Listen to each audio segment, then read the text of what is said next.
اعوذ باللہ من الشیطان الرجیم بسم اللہ الرحمن الرحیم قال اللہ تعالی فی سورة المائدہ قال ربی انی لا املک الا نفسی واخی فافرق بیننا وبین القوم الفاسقین۔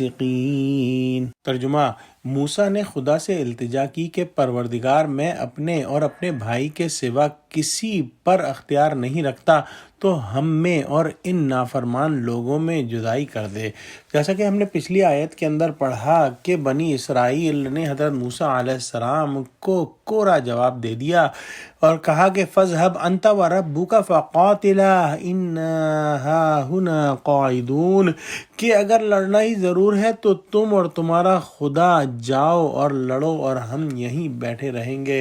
یہ جواب سن کر حضرت موسیٰ علیہ السلام کو شدید بیزاری طاری ہوئی، جس کا اندازہ اس آیت میں ہو سکتا ہے کہ وہی موسیٰ علیہ السلام جن کو اپنی قوم سے اس قدر محبت تھی کہ اپنی ایک قوم کے آدمی کی مدد کرتے ہوئے جو مخالف قوم کا آدمی تھا اس کو نادانستگی میں قتل کر دیا تھا، لیکن اب جب یہ قوم اتنے سارے معجزے اور اتنے سارے انعامات دیکھنے کے باوجود اس قدر نافرمانی کا مظاہرہ کیا، تو حضرت موسیٰ علیہ السلام نے ان کا یہ ڈھنگ دیکھا اور ایسے ان کے بے تکے جواب سنے تو بارگاہ خداوندی میں عرض کی کہ اے میرے رب، میرا بس ان لوگوں پر نہیں چلتا، مجھے اپنے نفس پر قابو ہے اور میرا بھائی یعنی ہارون علیہ السلام بھی فرما برداری سے باہر نہیں،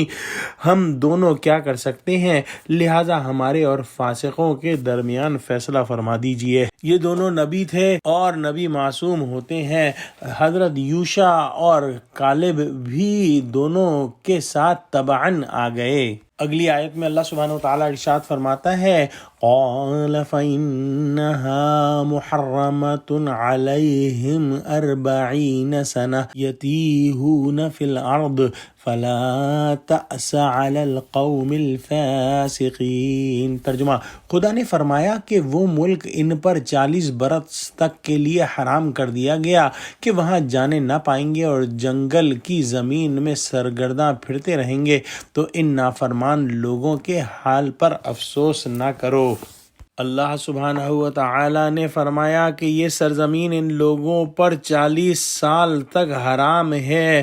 گویا وہ ملک شام جو اللہ سبحانہ و تعالیٰ نے بنی اسرائیل کے لیے لکھ دیا تھا، وہ ان کی اس نافرمانی پر ان کے لیے 40 سال تک حرام کر دیا گیا کہ وہ اپنی حرکتوں کی وجہ سے اس وقت داخلے سے محروم کیے جا رہے ہیں۔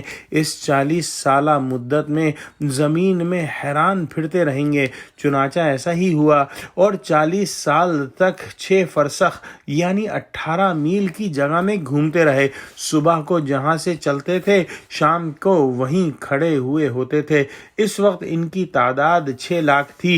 اس عرصے میں حضرت موسیٰ اور حضرت ہارون علیہ السلام کی وفات بھی ہو گئی، اور اس وقت جتنے بنی اسرائیل موجود تھے تقریباً سب کو اسی میدان میں اس 40 سالہ مدت کے اندر اپنے اپنے وقت پر موت آ گئی۔ البتہ حضرت یوشع اور حضرت کالب زندہ تھے، اور جب 40 سال پورے ہو گئے تو اسی صحرا کے اندر نئی نسل ایک تیار ہو گئی، تو حضرت یوشع علیہ السلام کی سرگردگی میں وہ مقدس سرزمین فتح ہوئی اور بنی اسرائیل اس میں داخل ہوئے۔ بنی اسرائیل کے اس قول قبیح کے برخلاف حضرت مقداد رضی اللہ تعالی عنہ نے بدر کے موقع پر کیا ہی اچھا جواب دیا۔ جب رسول اللہ صلی اللہ علیہ وسلم نے غزوہ بدر کے موقع پر مشرکین سے جنگ کرنے کے بارے میں مشورہ کیا، اس وقت حضرت مقداد بن الاسود نے عرض کی یا رسول اللہ، ہم ایسا نہ کہیں گے جیسا کہ حضرت موسیٰ علیہ السلام کی قوم نے کہا تھا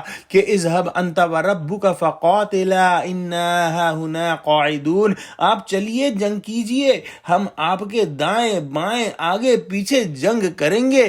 ان کی بات سن کر رسول اللہ صلی اللہ علیہ وآلہ وسلم کو بہت خوشی ہوئی اور چہرہ انور چمکنے لگا۔ دعا کرتے ہیں کہ اللہ ہم کو قرآن کا فہم عطا فرما، آمین۔ وآخر دعوانا الحمدللہ رب العالمین۔ السلام علیکم ورحمۃ اللہ وبرکاتہ۔